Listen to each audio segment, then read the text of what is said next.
ખંભાત ખાતે કોંગ્રેસ દ્વારા રેલી યોજી સૂત્રોચ્ચાર કરવામાં આવ્યો હતો। ખંભાત નગરપાલિકા તંત્ર સાવ ખાડે ગયું છે, ત્યારે ખંભાત ખાતે ખૂબ ગંભીર પ્રશ્નોથી પ્રજા ખૂબ હેરાન પરેશાન થઈ રહી છે। જ્યાં જુઓ ત્યાં ગામના તમામ શહેર માર્ગો પર ખૂબ મોટા ખાડા પડી જવા છતાં નગરપાલિકા તંત્રએ હજી માત્ર ને માત્ર રોડા અને માટી નાખીને ખાડા પૂરી સંતોષ માની લીધો છે।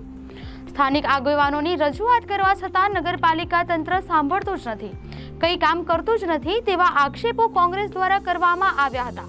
નગરપાલિકાની એમ્બ્યુલન્સ, નગરપાલિકાના ફાયર ફાઇટર આ બધું જ અત્યારે બંધ હાલતમાં છે।